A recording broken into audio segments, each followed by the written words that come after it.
Olá, pessoal, bom dia. Essa aula é no capítulo 6 do livro de vocês, tá? Indígenas no Brasil.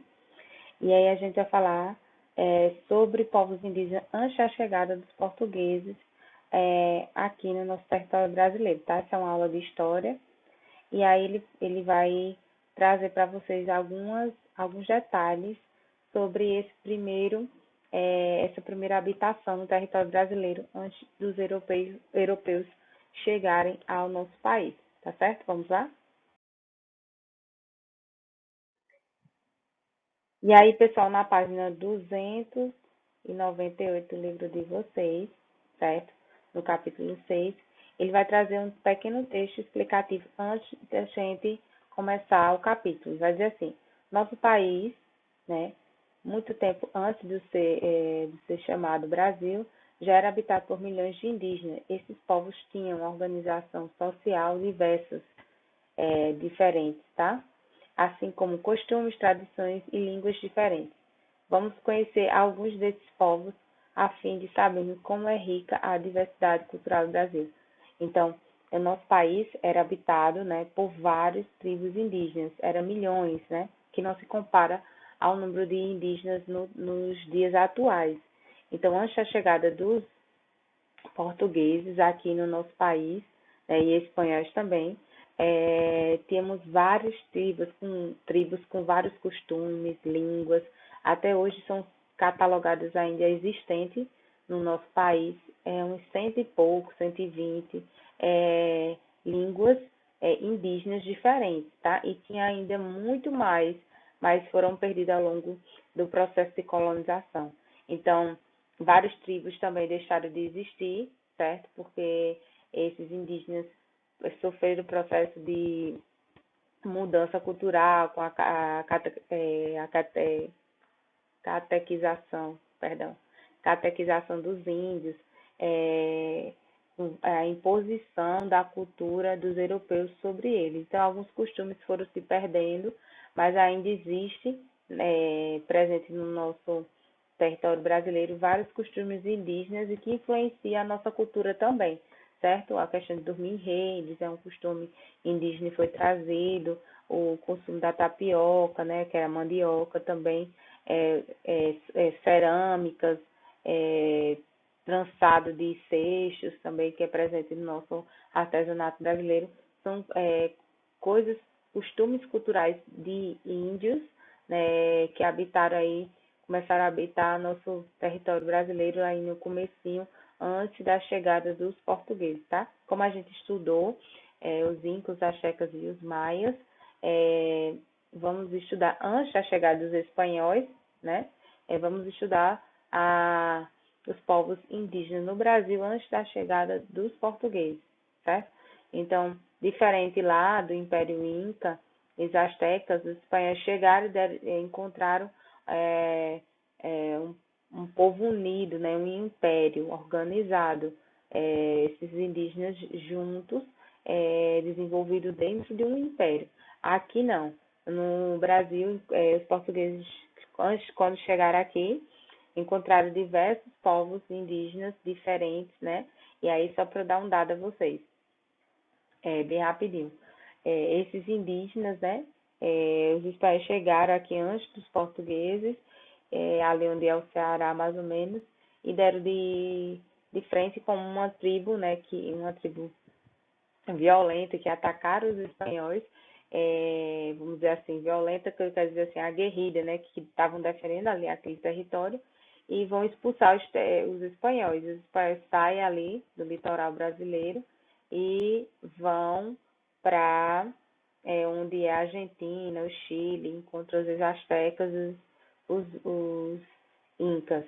Mas aí quando os portugueses vieram, posteriormente, depois dos espanhóis serem expulsos para essa tribo, encontraram outra tribo em Salvador, na Bahia, no litoral, e que receberam os espanhóis com curiosidade, foi totalmente diferente do primeiro contato dos espanhóis com índios aqui no Brasil, que era uma tribo diferente. Então, elas eram tribos distintas. Alguns tinham os costumes diferentes de outros, línguas, tradições, forma de se posicionar, como a gente tem vendo aí, está vendo aí nesse meu exemplo, posicionamentos diferentes, né? Uma tribo receber os espanhóis de forma violenta, né? Atacando os espanhóis, e a tribo que os portugueses encontraram justamente foi uma tribo diferente, né? Uma tribo que receberam pacificamente esses portugueses, certo?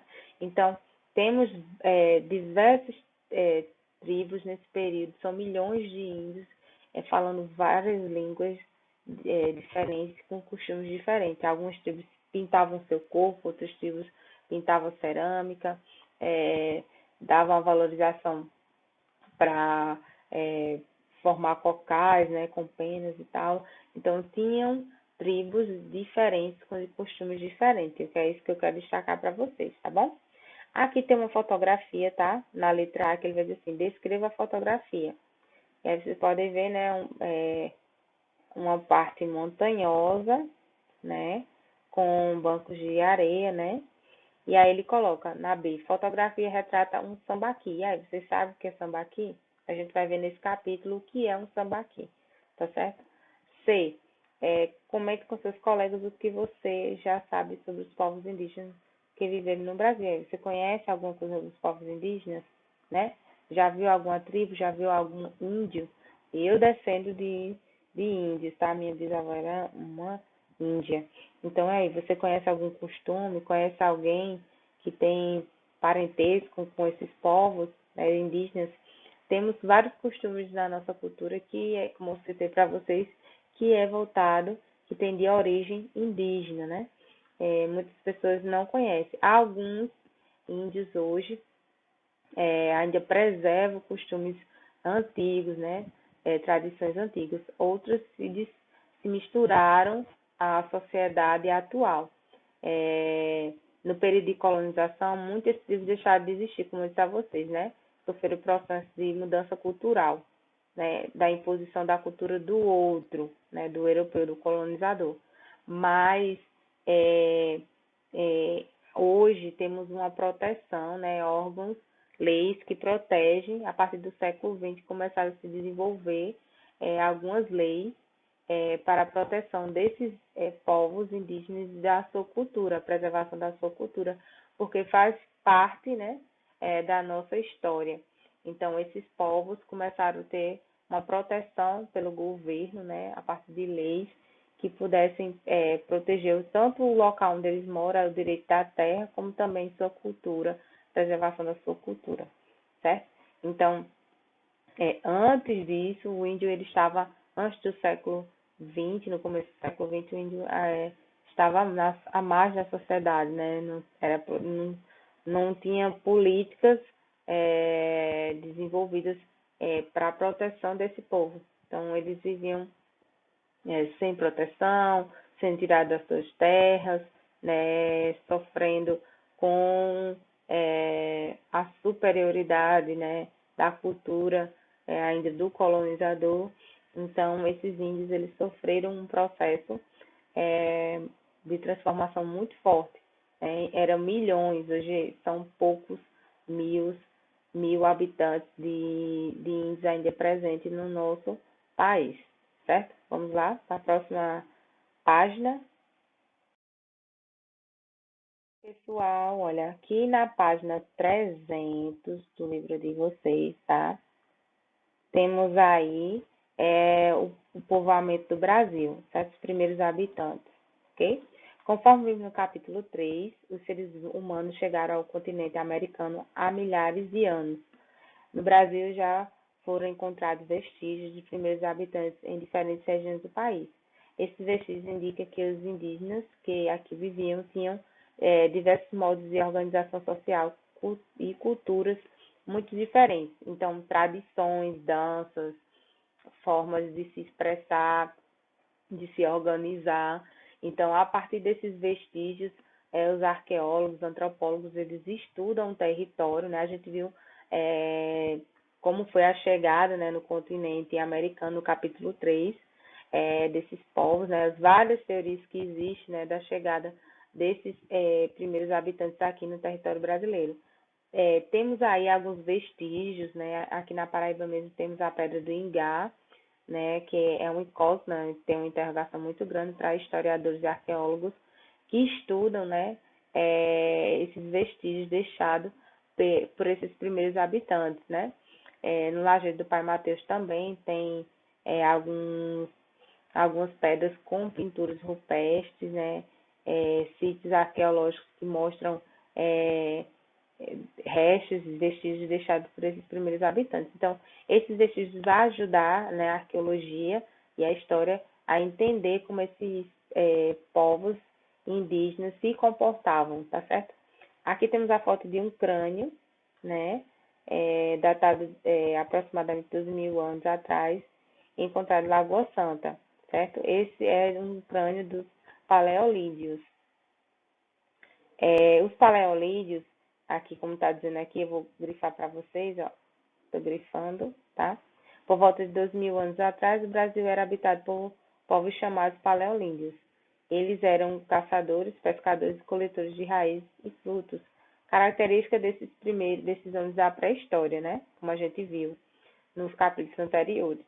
Entre os vestígios arqueológicos dos povos paleolídeos estão ferramentas, utensílios, objetos cerimoniais, de sacrifício, por exemplo, e fósseis. Na região do município de Lagoa Santa, no estado de Minas Gerais, foram encontrados milhares de fósseis de seres humanos e de animais da megafauna. Eu vou explicar já a megafauna. Então, esses restos ajudam, né, a gente montar e entender a história dos primeiros habitantes do nosso território, tá certo? E aí, o que seria a megafauna? Justamente animais gigantescos, né? Fósseis que foram encontrados esses animais que conviveram com esses primeiros habitantes, certo? E aí vai dizer aqui, megafauna é o nome do conjunto de animais de grande porte, já extintos, que conviveram com os seres humanos na pré-história. São, por exemplo, de animais da megafauna, mamute, leão das cavernas e rinoceronte gigante. No Brasil, foram encontrados fósseis de animais da megafauna. Eu vou mostrar depois, posteriormente, nos slides a seguir, algumas fotos, né, gravuras, na verdade, desses animais que conviveram com os paleolídeos entre 12 a 4.000 anos atrás, como mastodonte, anta gigante, tatu gigante, tamanduá gigante, tigre dente de sabre, preguiça gigante e o xenorinopério, um mamífero quadrúpede, de 2,5 metros, olha como era alto, que pesava cerca de 800 quilos. Isso aqui é uma fotografia de um fóssil, mas é da anta gigante, tá? Essa anta gigante, que é chamada também de xenorinotério, eu vou mostrar para vocês nos próximos slides, tá?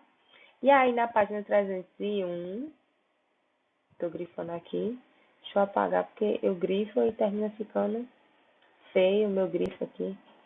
Ó, 301 do livro de vocês vai falar sobre os povos dos sambaquis.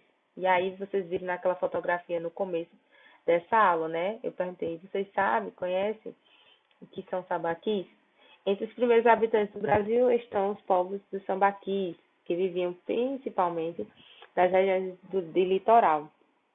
Mas o que são sambaquis? A palavra sambaqui tem a origem do tupi, tá? Significa amontoado de conchas, porque geralmente é encontrado conchas nesses pequenas montanhas formadas por esses primeiros habitantes. Sambaquis são montes que podem ser formados por diferentes objetos, como fragmentos de cerâmicas, de pedras, de ossos. Eu vou mostrar para vocês isso em fotografias e em gravuras também nos próximos slides. Ferramentas, armas e restos de fogueiras e de alimentos. Também fósseis humanos, tá? Foram encontrados nesses sambaquis, como peixes, ostras e mariscos. Os mais antigos sambaquis datam cerca de 10.000 anos atrás, certo? Temos aqui, nessa gravura que vocês estão vendo aí, é um animal que foi feito, né, esculpido na pedra, e aí a gente vai ver um pouquinho sobre isso, né? Os tamanhos de sambaquis variam desde pequenos montes de 10 metros de comprimento e 2 metros de altura até verdadeiras montanhas de 500 metros de extensão e mais de 6 metros de altura. Então, parece um monte ali natural, que foi feito pela natureza e, na verdade, foi feito por esses primeiros habitantes, certo? Estes recentes mostram que os sambaquis foram construídos com a intenção de serem marcos importantes nos territórios, para que pudessem ser vistos bem de longe, né? Marcando ali aquela localidade. Esses primeiros habitantes construíram, montavam, né? Amontoavam esses objetos nesse sambaqui. As populações que os construíram são chamadas, conhecidas até hoje, sociedades de sambaquis. Alguns desses grandes sambaquis ainda existem, mas somente aqueles que não foram destruídos pelas mudanças causadas pela elevação do nível do mar, porque próximo ao mar, né, se fazia esses sambaquis, aí com a mudança do nível do mar, a elevação, alguns foram destruídos ao longo dos séculos. Temos aqui, né, olha, os povos sambaquis produziram objetos conhecidos como zoolitos, que são pedras talhadas em forma de animais. Ao lado, os zoolitos, feitos por volta de 8.000 anos atrás, encontrados em Sambaqui, no estado de Santa Catarina. Então, isso aí é um animal, certo? Esculpido na pedra. Foi encontrado também no Sambaqui. Além dos sambaquis litorâneos, próximas às praias, existem os chamados sambaquis fluviais, que são vestígios encontrados em regiões do interior do Brasil, como no Vale do Ribeira, em São Paulo, e nas proximidades do rio Xingu e Guaraporé, na bacia do rio Amazonas. Então, vocês, além do sambaquis encontrados no litoral, próximo à praia, também temos sambaquis encontrados próximo a rios, certo? Então, eu vou mostrar para vocês nos próximos slides como são os sambaquis, né, alguns sítios arqueológicos que buscam estudar esses sambaquis, certo? Aqui temos, como eu disse a vocês, né, os animais da megafauna, né, o toxodonte, parecido com o rinoceronte, né, vocês podem ver aqui acima, e temos aqui o xenorinóptero, que pode ser considerado, parece com uma anta, né, uma anta gigante, certo? Ó. Então, aí vocês podem ver, eram gigantescos esses animais, aí no processo de transformação, né, processo do habitat, transformação do habitat, ao longo dos anos, esses animais sofreram modificações, né, no seu tamanho, justamente por causa do processo que a gente viu no capítulo 3, né, com relação à adaptação do ambiente, né, falado por Darwin lá na evolução. Também aqui, né, preguiça, né, o tatu gigante também, certo? O tatu gigante e a preguiça. Essa é a foto aqui de montado no museu, tá certo? Preguiça gigante, diferente, né? A preguiça de hoje é bem pequenininha. Aqui também o mastodonte, certo? E temos aqui o tigre dente de sabre, nessas duas imagens, que fazem parte dessa megafauna, faziam parte dessa megafauna nas primeiras habitações aí há séculos atrás. Como eu falei para vocês, temos aqui a fotografia ao fundo do sambaqui em camadas. Ó, aí aqui é uma fotografia do sítio, né, arqueológico de um sambaqui. Aqui temos a camada de concha, aí temos as terras, temos aqui outra camada de concha que sobe até uma camada de concha em cima. Então, sambaquis, como eu disse, é um conjunto de concha, né? O significado do nome, porque justamente tem muitas conchas presentes nesse sambaquis, tá? Como vocês podem ver aqui na gravura que eu coloquei para vocês, temos aqui o amontoado que forma uma montanha feita por eles, e aqui há alguns restos, olha, de animais, de plantas, de fósseis, né, de animais, e também um fóssil humano, já foi encontrado, sim, fóssil humanos encontrados nesses sambaquis.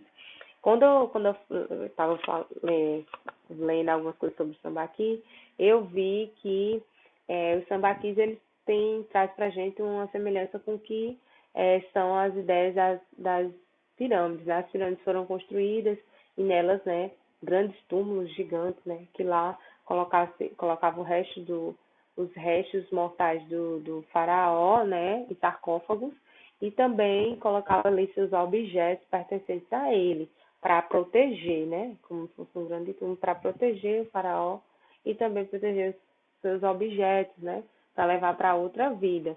Então, nesse sambaquis a gente pode perceber algo semelhante, né? Temos aí restos, né, que eles construíam como se fosse para ocupar o local, porque tinha que ser visto, eles faziam para demarcar a localidade, entendeu? Então, os sambaquis foram encontrados restos humanos nos sambaquis, né? Além de restos de animais e coisas que eles faziam. Então, eu vou postar um vídeo para vocês aqui, tá certo? No próximo slide vocês vão ver um vídeo sobre o sambaquis, mais profundo, com alguns detalhes. Após o término desse vídeo, vocês podem estar fazendo a atividade que é no livro de vocês, tá certo? E aqui, ó, uma fotografia isso aqui é uma fotografia mesmo, e aqui tem um fóssil humano, e sobre o fóssil humano tem várias camadas de concha, terra e concha no sambaqui. Certo? Isso aqui é uma fotografia, não é uma gravura. Aquele slide anterior mostra uma gravura. Aqui é realmente uma fotografia do sambaqui. Aqui temos, né, o sambaqui, o vídeo que vocês vão assistir sobre a história mais detalhadas, como eram construídos, algumas curiosidades, certo? E aqui, a atividade do livro de história na página 310. Então, vocês vão fazer essa atividade, certo? Do livro, sobre esse assunto que a gente viu agora nessa aula, tá certo? É, bons estudos, e a gente corrige essa atividade na próxima aula de história, ok?